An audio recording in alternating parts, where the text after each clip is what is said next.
தோழர் வணக்கம் செவ்வணக் தோழர். வணக்கம். தோழர் நல்லகண்ணு அவர்களுடைய மறைவு செய்தி வந்திருக்கு. சமூக வலைதளங்கள்ல நிறைய இடங்கள்ல அவர் மிகவும் நல்லவர், மிகவும் எளிமையானவர், சொந்த வீடு கூட இல்லை இப்படின்ற பொதுவான சில தகவல்கள் உண்டு.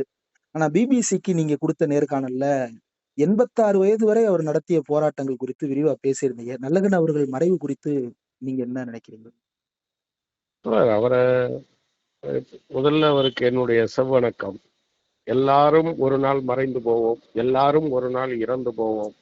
எனவே என்னை பொறுத்த மட்டில் அவருடைய மறைவுக்காக வருந்துவதை விட அவருடைய வாழ்க்கையை கொண்டாடுவது என்பது மிக முக்கியமானது என்று நான் நினைக்கிறேன்.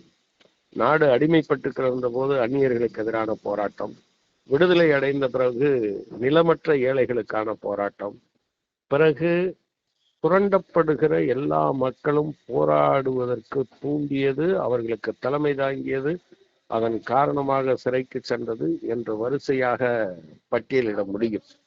அதே போல சமூக ஒடுக்குமுறைக்கு எதிராகவும் மிகப்பெரிய போராட்டத்தை நடத்தியவர்.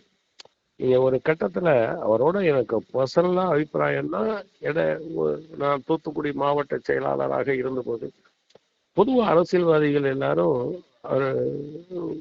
ஒரு வெள்ளை சட்டை போடுறது அல்லது வேஷ்டி கட்டுறதை வழக்கமா வச்சிருந்த ஒரு காலம் இருந்தது. அதுக்கு பின்னாலதான் நான் அப்போ கலர் சட்டை போட்டுட்டு இருப்பேன். அவர் என்ன சொன்னாரு, இயல்பை மாற்றாத, நீ ஒரு கம்யூனிஸ்டா இருக்கிறதுங்கிறது அவசியம், அதுக்காக உன்னை மாற்றிக்கொள்ளணும், ஆனா இந்த புறத்தோற்றத்தில் ஏற்படுகிற மாற்றத்தை பற்றி கவலைப்படாமல் இருப்பது அவசியம் என்று சொன்னார். அவருடைய மிக முக்கியமான விஷயம் என்று நான் சொல்றது, நிறைய சொல்ல முடியும். ஆக்சுவலா தூத்துக்குடி மாவட்டத்தில் அவருடைய பங்களிப்புன்னு பாத்தீங்கன்னா நிறைய சொல்ல முடியும். அதுல மிக முக்கியமான ஒன்றுன்னு நான் சொல்றது, அது உண்மையிலே எல்லாத்தையும் நெகிழ செய்தது. அந்த தாமிரபரணி ஆற்றில் ஒரு மிகப்பெரிய மணல் கொள்ளை நடந்து கொண்டிருந்தோம். அப்போ அதுக்கு எதிரான போராட்டத்தில் ஈடுபட்டு இருந்தோம். வழக்குக்கும் போயிரும்.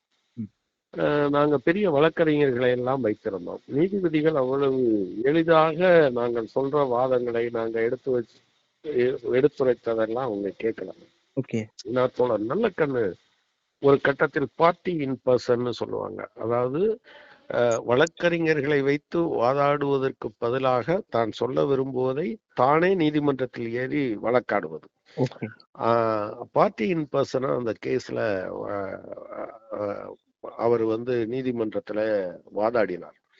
அதுல அவரு அந்த ஒரு தாமிரபரணி ஆற்றை, அதோடு தனக்கு இருக்கிற உறவை, அதை ஒரு உயிர் போல எண்ணி அதை பாதுகாக்க வேண்டியது அது விவசாயிகளுக்கு அல்லது குடிநீருக்கு என்பதை தாண்டி ஒரு அந்த இயற்கையை பாதுகாப்பதற்காக அவர் முன்வைத்த வாதங்கள் இருக்குங்க. அது ஒரு பெரிய அதுல சட்ட நுணுக்கங்கள் இருப்பதாக நான் கருதவில்லை. ஆனால் ஒரு எளிய விவசாயி, எளிய மனிதனின் ஒரு ஒரு ஒரு ஒரு இப்படி ஒரு இயற்கையின் மீது நிகழ்த்தப்படுகிற ஒரு வன்முறைக்கு எதிரான அந்த ஒரு ஒரு ஒரு ஒரு ஒரு கரிசனம் அதில் இருந்தது. ஆக்சுவலா நீதிமன்றம் ஒரு 10 ஆண்டுகள் அங்கே மணல் அள்ளுவதற்கு தடை விதித்தது. தாமிரபரணி மட்டுமல்ல, தாமிரபரணி கரையோரம் இருந்த பல கிராமங்களும் அதன் காரணமாக பாதுகாக்கப்பட்டது. நீங்க பல நேரங்கள்ல அவர் சிறந்த பேச்சாளர் கிடையாது, ஓங்கி பேசுகிற குரலும் கிடையாது. ஆனா அதுக்கு பின்னால அந்த ஒரு நடுங்கிய வார்த்தைகளில் அடுத்தவர் காதுக்கு ரொம்ப கூர்ந்து கவனித்தால்தான் விழுகிற வார்த்தைகளாக இருக்குமே தவிர, அதற்கு உள்ளே பொதிந்திருக்கக்கூடிய ஏழை மக்களின் பக்கம் நின்று சொல்லுகிற, அதன் காரணமாக வெளிப்படுகிற அறமும் விழுமியங்களும் யார் மனதிலும் ஓங்கி ஒலிக்கக்கூடியது. வார்த்தைகள் அமைதியாக இருக்கும், ஆனால் அதற்குள் இருக்கக்கூடிய கருத்துக்கள் வலுவானதாக ஓங்கி ஒலிப்பதாக இருக்கும். உண்மையில் அவர் ஒரு நிறைவான வாழ்க்கைக்கு சொந்தக்காரர். என்னை பொறுத்தவரை இளைஞர்கள்ட்ட நான் வேண்டிக் கொள்வேன், நீங்க அவருடைய மரணத்திற்காக வருத்தப்படாதீர்கள், அவருடைய வாழ்க்கையை கொண்டாடுங்கள், அடுத்த தலைமுறைக்கு பரப்புங்கள். முடிந்த அளவிற்கு அவர் போன்று பொதுமக்களுக்கு உங்களை அர்ப்பணித்துக் கொள்வதற்கு முன்வாருங்கள் என்பதுதான். செவ்வணக்கம் தோழர். ஆ. தோழர், ஆர்எல்கே இன்னொரு இன்னொரு கேள்வி தோழர். இன்னொரு சம்பவத்தையும் நீங்க அந்த பிபிசி நேர்காணல்ல குறிப்பிட்டிருந்தீங்க. அவருடைய மாமனார் சாதி கலவரத்தின் காரணமாக ஒரு ஆமா சூழல்ல கொல்லப்படுகிறார். ஒரு பெரும் கலவரத்தையே அவர் தடுத்தார் அப்படின்னு குறிப்பிட்டிருந்தீங்க. ஆமா. அந்த சம்பவத்த நினைவு கூற முடியுமா? அதாவது 96 காலகட்டம், 90களின் பிற்பகுதியில், 1990களின் பிற்பகுதியில் ஓகே. தென் மாவட்டங்கள் மிகப்பெரிய அளவிற்கு ஜாதி வன்முறைகளால் பாதிக்கப்பட்டிருந்த காலம். ம். அவங்க மாமனார் ஐயாசாமி அவர் மருதன் வாழ்வுல ஆ. ஆக்சுவலா அவர் ஜாதி பார்த்தெல்லாம் இருந்தவர் கிடையாது. ம். அப்போ என்ன நடந்தது அப்படின்னு சொன்னா, நீங்க ஒரு ஒரு பக்கம் ஒரு கொலை விழுந்தால் கணக்குக்காக அடுத்த நாள் அடுத்த கொலை விழும். ம். இப்படி நடந்து கொண்டிருந்த காலத்தில் அவர் வீட்டில் பிள்ளைகள் போல் வளர்த்து வந்தவர்களே ம். அவருடைய மாமனாரை வெட்டி கொன்று விடுகிறார்கள். அது தூத்துக்குடி மாவட்டத்துல இருக்கு. ஓகே. அந்த ஒரு சூழல், ஒரு சின்ன வார்த்தையோ சின்ன அசைவோ கொலைகளுக்கும் வன்முறைக்கும் மோதலுக்கும் விட்டு செல்கிற அந்த காலத்தில் ஓகே. தோழர் நல்லக்கண்ணு அதை பற்றி பேசியவர்களிடம் ரொம்ப தன்மையாக இதை இது இது அவங்க செஞ்சுட்டாங்க, தப்பா நடந்து போச்சு என்பதை தவிர இதை காரணமாக்கி எந்த கொலையும் நடந்து விடக்கூடாது, எந்த வன்முறையும் நடந்து விடக்கூடாது என்று எல்லோருக்கும் அவர் அறிவுரை சொன்னார். அது ஒரு மிகப்பெரிய விஷயம் என்றே நான் கருதுகிறேன்.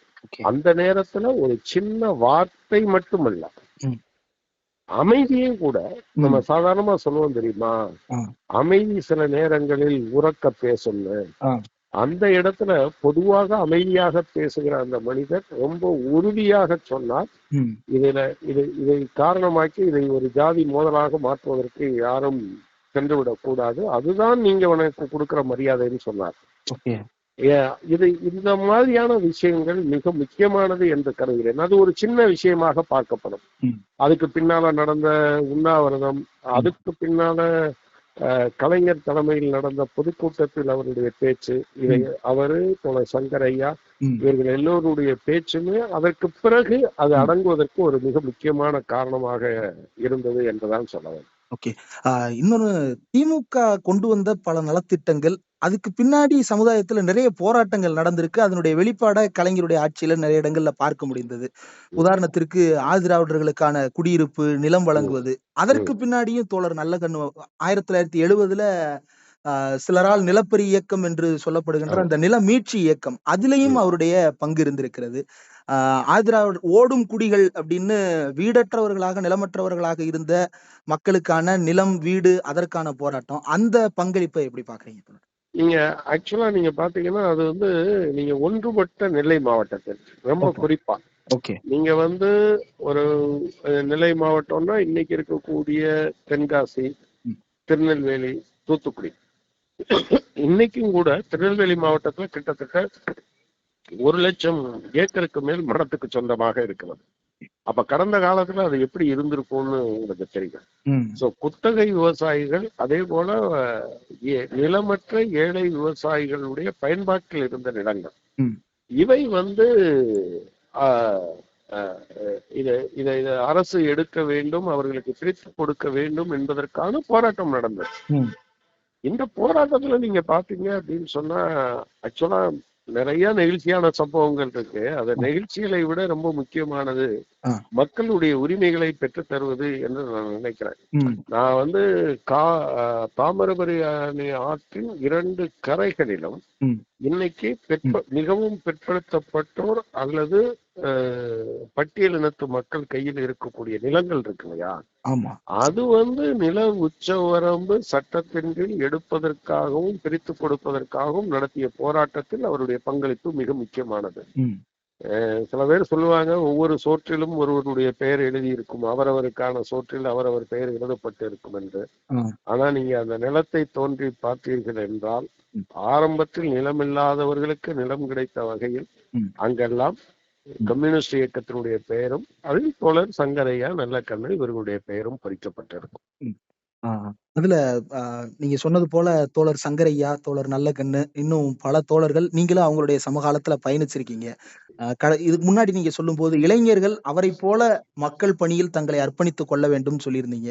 அவரைப் போல அப்டின்னா, இன்றைய இளைஞர்கள் அவரிடமிருந்து பெற்று சில விஷயங்களை முன்னெடுக்க வேண்டும் அப்டின்னா, அவர்களுக்கு நீங்கள் அதன் மூலமா சொல்ல விரும்புறது என்ன தோழர்? இங்க வெறும் அதிகாரம் அல்ல. ம். அரசியல் என்பது அதிகாரம், ம். அதிகார பகிர்வு, அது அல்லது ஆட்சி பங்கு, அதிகாரத்தின் பங்கு என்று பல பேச்சுக்கள் இன்றைக்கு இயல்பாக இருக்கிறது. ம். அல்லது நான் பொறுப்புக்கு வந்தேன்னா நான் இதெல்லாம் செய்வேன் ம். அப்படின்னு இருக்கு. ம். ஆனா இந்த அரசியல் என்பது ம். மக்களுக்காக தன்னை அப்படியே தத்து கொடுப்பது, ம். தன்னை அர்ப்பணித்துக் கொள்வது. ம். நீங்க அவர் ஒன்றும் அவருடைய அவர் ஒன்றும் என்ன சொல்றது, ஒரு நடிகர் கிடையாது. ம். அப்படி ஒரு கவர்ச்சி கிடையாது. ஆனா ம். அந்த மனிதனிடம் இருந்த கவர்ச்சி என்பது ம். இந்த அறங்களும் ம். விழுமியங்களும் சாதாரண மக்களுக்கான போராட்டங்கள் எல்லாம். ம். ஆக்சுவலா நீங்க பாத்தீங்க அப்படின்னு சொன்னா அவருடைய வாழ்க்கை ஒரு ஒரு பாடம் என்று சொன்னால் ம். அவர் ஒண்ணு மதவெறிக்கு எதிரான அவருடைய போராட்டம், ம். ஜாதி ஒடுக்குமுறைக்கு எதிரான போராட்டம். ம். அதே போல நீங்க இந்த பகட்டு அரசியலுக்கு எதிரான போராட்டம். ம். இது மூன்றும் அவருடைய வாழ்க்கையில் இன்றைய இளைஞர்கள் கற்றுக்கொள்ள வேண்டிய விஷயம். ம். அரசியல் என்பது அர்ப்பணிப்பு. ம். அரசியல் என்பது ஏற்றத்தாழ்வுகளுக்கு எதிரான போராட்டம். ம். அரசியல் என்பது மக்களை ஒற்றுமைப்படுத்துவதற்கான போராட்டம் தவிர ம். மக்களை பிளவுபடுத்துவதற்கானது அல்ல. இந்த மூன்றையும் இன்றைய இளைஞர்கள் மிக குறிப்பாக அவருடைய வாழ்க்கையில் ஏராளமான விஷயங்கள் இருந்தாலும் ம். சமகாலத்தில் அது மூன்றும் முக்கியமானது என்று கருதுகிறேன். ஆ, ரொம்ப முக்கியமான பல விஷயங்கள பகிர்ந்து கொண்டீங்க தோழர். தோழர் நல்லகண்ணு அவர்களுக்கு பேரலையின் சார்பாகவும் நம்முடைய செவ்வணக்கத்தை தெரிவித்துக் கொள்கிறோம். மிக்க நன்றி தோழர். நன்றி. நன்றி.